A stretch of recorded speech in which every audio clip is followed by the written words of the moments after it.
ان میں سے ایک اللہ کے نبی سیدنا سلیمان علیہ السلام کی ذات مبارکہ ہے۔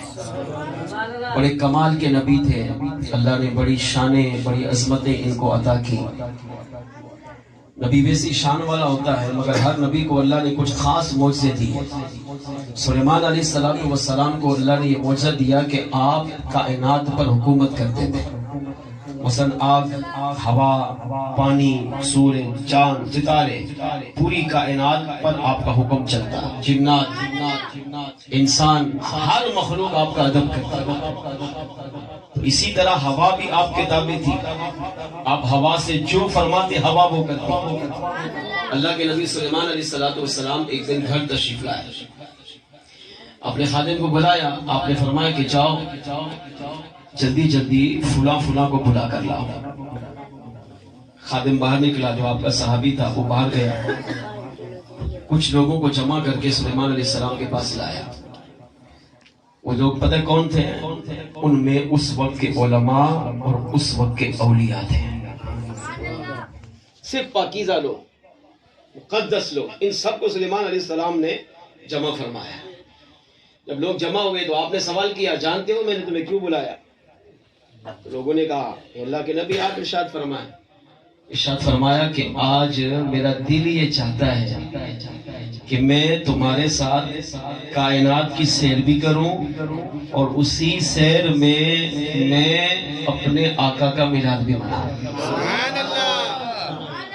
وہ لوگ جو استعمال کرتے تھے لفظ، وہ کہتے تھے ہم حضور کا ذکر کریں گے، میلاد کا لفظ استعمال نہیں کرتے تھے۔ لیکن اعلیٰ حضرت فرماتے ہیں کہ جس محفل میں حضور کا ذکر ہو جائے وہی محفل میلاد ہوتی ہے۔ سبحان اللہ۔ اللہ کے نبی سلیمان علیہ السلام نے فرمایا اب یہ بھی نبی کا میلاد ہے، دیکھیں کتنا اعلیٰ میلاد۔ ہمارے میلاد میں تو ہر طرح کا بندہ، بچہ، بوڑھا، جوان، مرد، عورت، ہر ایک محفل میں آ جاتا ہے، ہر ایک میلاد مناتا ہے، چاہے نیک ہو، متقی ہو، پرہیزگار ہو، چودھری ہو، وڈیرا ہو، سردار ہو، کوئی بھی ہو، پورا ہو یا نیک ہو یا اچھا ہو، ہر ایک حضور کی محفل میلاد میں آتا ہے اور میلاد کی برکتیں سمیٹ کر جاتا ہے۔ اگر اللہ کے نبی سلیمان علیہ السلام نے اپنے وقت کے علماء، اپنے وقت کے مشائخ اور اپنے وقت کے صرف اولیاء کو جمع کیا، اور کیوں جمع کیا؟ فرمایا میرا دل چاہتا ہے آج اس آقا کا ذکر کروں جس آقا کا انتظار آدم علیہ السلام سے لے کر مجھ تک ہر نبی کرتے آیا ہے۔ سبحان اللہ۔ انہیں کہا کہ شان بیان کرے سرکار کی۔ اب میلاد دیکھیں کیسے، ایسا میلاد کسی نے نہیں منایا۔ آپ نے ہوا کو حکم دیا، فرمایا ہوا ایک تخت پیش کر۔ ہوا نے تخت پیش کیا۔ آپ نے ان اولیاء علماء سے کہا تخت پہ سوار ہو جاؤ، سارے تخت پہ سوار ہو گئے۔ آخر میں اللہ کے نبی سلیمان علیہ السلام تخت پہ سوار ہوئے۔ ہوا سے کہا ہمارا تخت اڑا اور ہمیں کائنات کی سیر کرا۔ اب ہوا نے تخت اٹھایا، اب کائنات کی سیر ہو رہی ہے۔ اب اس تخت پر موجود علماء، اولیاء، مشائخ، صوفیاء، ان کے اندر اللہ کے نبی سلیمان علیہ السلام نے میرے اور آپ کے میلاد والے آقا کا ذکر خیر فرمایا۔ اب حضور کی شان بیان کی، لوگ سوال کرتے گئے، آپ جواب دیتے گئے۔ کسی نے کہا ان کا نام کیا ہوگا؟ فرمایا آسمانوں پہ ان کا نام احمد، زمین پر ان کا نام محمد ہوگا۔ وہ پاکیزہ نبی ہے کہ جن کا انتظار آدم علیہ السلام سے لے کر مجھ تک ہر نبی نے کیا۔ یہ وہ آنے والی مقدس ہستی ہے کہ جن کا وعدہ اللہ نے عالم ارواح میں ہم سے لیا کہ اگر تمہارے ہوتے ہوئے اے انبیاء میرے محبوب آئے، وہ آخری نبی، وہ سید الانبیاء، وہ سید الرسول تشریف لائیں تو پھر میرے محبوب پر ایمان بھی لانا، میرے محبوب کی مدد بھی کرنا۔ ہر نبی نے حضور کا میلاد منایا، امت کو درس دیا، آقا کا باقاعدہ انتظار کرتے رہے۔ جس طرح ہم پورا سال 11 مہینے ربیع الاول کا انتظار کرتے ہیں، اس سے بڑھ کر انبیاء کرام علیہ السلام نے اپنے دور میں مصطفیٰ جان رحمت کی آمد کا انتظار کرتے۔ اسی نے کہا ان کی شان بیان کیجئے، فرمایا ان کی اس سے شان کیا ہوگی؟ اللہ ان کو نور بنا کر بھیجے گا، وہ آئیں گے تو کائنات چمکے گی، کائنات روشن ہوگی۔ اللہ نے ان کے جسم کو مقدس بنایا، معطر بنایا، پاکیزہ بنایا، ان کے جسم سے بھی خوشبو آئے گی۔ اگر وہ کہیں اندھیرے میں تشریف لے جائیں گے تو اللہ ان کے نور کی برکت سے تاریکی کو دور فرما کر روشنی میں تبدیل فرما دے گا۔ المختصر کروں، سارا سفر اللہ کے نبی سلیمان علیہ السلام نے حضور کے ذکر میں گزارا. چلتے چلتے ایک مقام آیا. سلیمان علیہ السلام نے اچانک ہوا سے کہا ہوا ٹھہرو. تخت نیچے اتارا. توجہ ادھر رکھیں. ہوا رک گئی. تخت نیچے اتارا. سلیمان علیہ السلام نے لوگوں سے کہا سب نیچے اترو. اور سارے تخت سے نیچے اتر آئے. فرمایا یہاں سے پیدل چلو. اب لوگ پیدل چلنے لگ گئے. کافی دور گئے. پھر فرمایا اب سوار ہو. اب سارے پھر سوار ہوئے. ہوا سے کہا تخت کو اٹھا اور لے چل. ہوا نے تخت کو اڑایا اور پھر سفر شروع کیا. آگے ایک اور مقام آیا. جب آپ نے زمین پہ نظر ڈالی تو آپ نے فرمایا ہوا ٹھہر. ہوا رک گئی. فرمایا تخت نیچے لا. تخت نیچے لائی. آپ نے فرمایا سب نیچے اترو. اب سارے تخت سے پھر نیچے اترے. فرمایا اب سب یہاں سے پیدل چلو.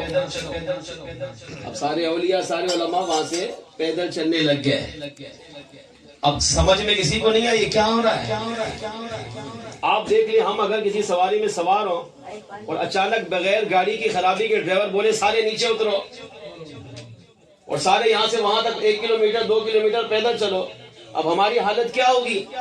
ہم کتنی باتیں کریں گے. کتنا برا بلا اس کو کہیں گے کہ چلو گاڑی خراب ہو تو سمجھ میں آتا ہے نیچے اتارے. گاڑی بھی ٹھیک ہے اور آپ کہہ رہے ہیں پیدل چلو.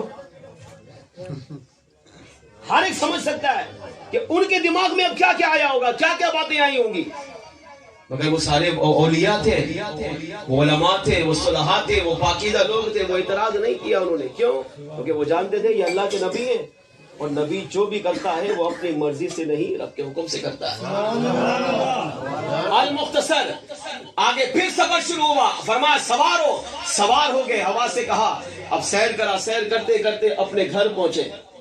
اب تک سے نیچے اترے. جب لوگ جانے لگے ایک نے سوال کیا کہ اے اللہ کے نبی یہ ارشاد فرمائے 2 مقام پر آپ نے ہمیں تک سے نیچے اتارا, پیدل چلایا, پھر سوار کیا. آخر بتائیں تو صحیح وہ 2 مقام کون سے تھے. وہاں بظاہر ہم نے بھی دیکھا وہاں کھنڈر کے علاوہ کچھ بھی نہیں تھا. چٹیل میدان کے علاوہ کچھ بھی نہیں تھا. وہ تو بنجر زمین تھی.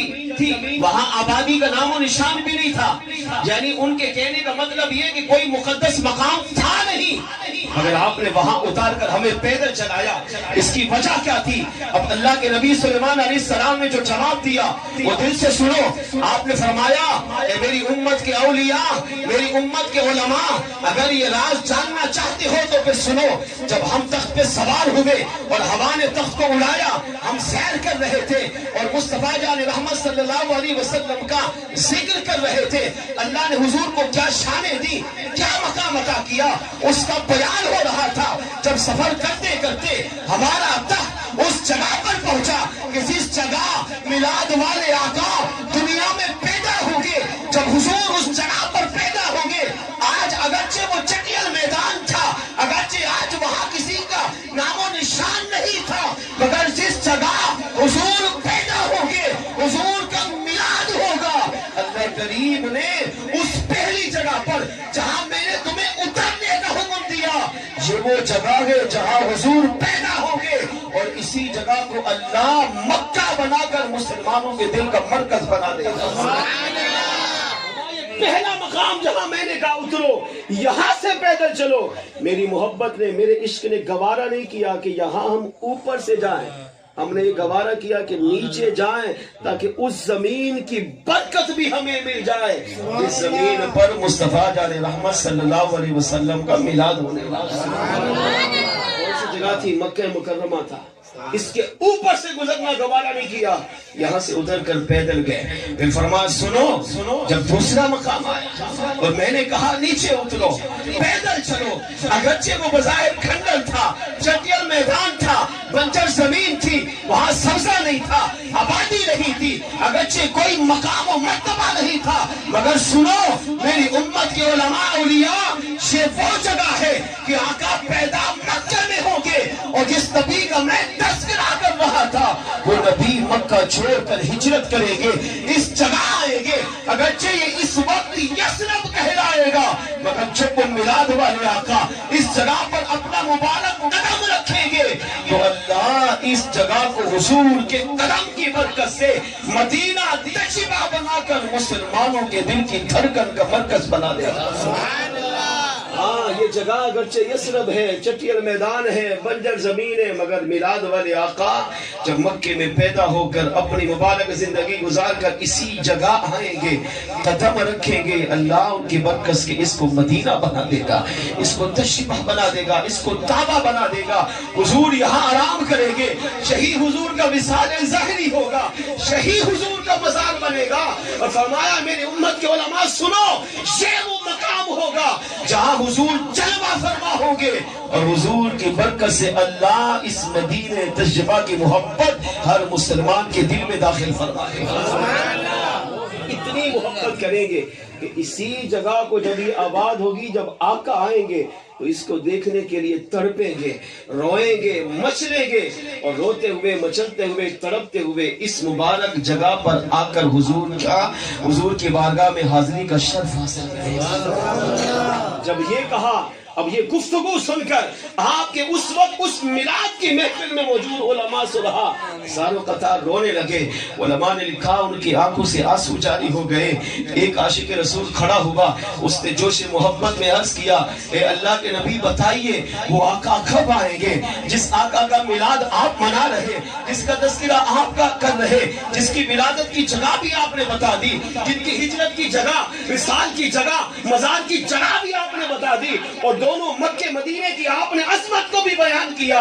تو آپ بتائیں وہ آقا کب آئیں گے؟ اللہ کے نبی سلیمان علیہ السلام نے فرمایا وہ تقریباً چند ہزار سال کے بعد آئیں گے. اب اس وقت کے لوگوں کی عمر 1000 سال ہوتی تھی. اس نے کہا اللہ کے نبی اگرچہ میں امتی آپ کا ہوں، آپ سے محبت کرتا ہوں، آپ سے پیار کرتا ہوں، ایمان آپ پر رکھتا ہوں، مگر اس نبی کی شان سن کر، ان کی عظمت سن کر میں ان پہ فدا ہو چکا ہوں. اگر آپ اجازت دیں تو میں یہاں سے ہجرت کر کے اس جگہ کو آباد کر کے ساری زندگی اس مدینے والے آقا کا انتصار کروں گا. اگر وہ میری زندگی میں آ گئے تو میں ان کا کلمہ بھی پڑھوں گا، ان کی دین کی مدد بھی کروں گا، ان پر ایمان بھی لاؤں گا، ان کا دیدار بھی کروں گا. اور اگر میرے نصیب میں دیدار نہ بھی ہوا تو کم از کم میری آنے والی نسلیں تو ان کا دیدار کریں گی، ان پر ایمان لائے گی، ان سے محبت کا اظہار کرے گی، ان کے غلام بنے گی. اللہ کے نبی سلیمان علیہ السلام نے فرمایا تمہیں اجازت ہے. یہ گھر گیا، اپنے بیوی بچوں کو لیا، رخت سفر باندھا اور سب سے پہلے آ کر مدینہ تشبہ کو اس نے آباد کیا.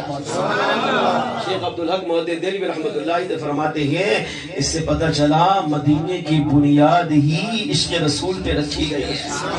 عشق رسول پر جس شہر کی بنیاد رکھی گئی ہو اس شہر کی عظمت کی دلیل یہ ہے کہ آج کائنات کا ہر سنی مسلمان اس مدینے کی محبت کے لیے تڑپتا ہے، مچلتا ہے، روتا ہے، اور جب وہاں جاتا ہے تو اس کی کیفیت ہی کچھ اور ہوتی ہے.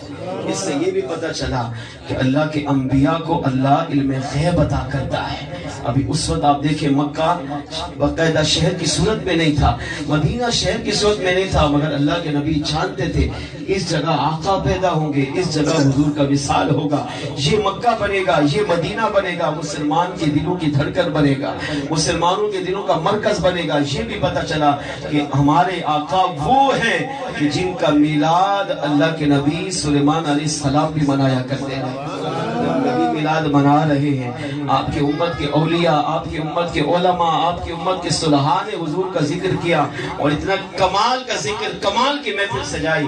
تو آئیے مل کر آپ بھی اپنے نبی کے ذکر میں شامل ہو جائیے. تیرا کعبہ میں تیرے گیت کعبہ یا رسول اللہ. کوئی رب خاموش نہ رہے، مل کے پڑھیے. تیرا میلاد میں کیوں نہ منا یا رسول اللہ. میرا دل بھی چاہتا ہے، میرے گھر بھی تو سیا میں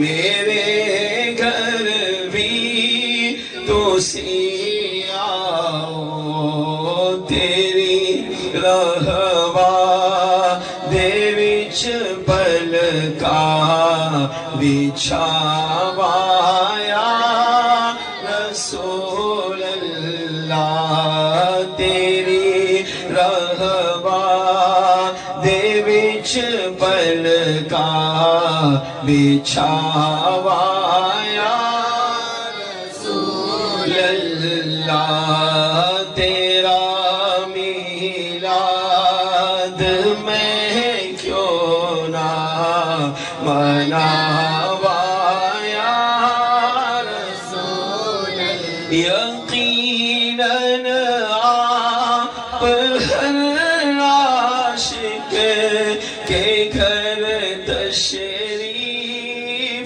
لاتے ہیں یقیناً آپ ہر عاشق کے گھر تشریف لاتے ہیں میرے گھر میں بھی ہو جائے چراغ یا رسول اللہ میرے گھر میں بھی ہو جائے چراغ یا رسول اللہ تیرا میلاد میں کیوں نہ مناوا یا رسول اللہ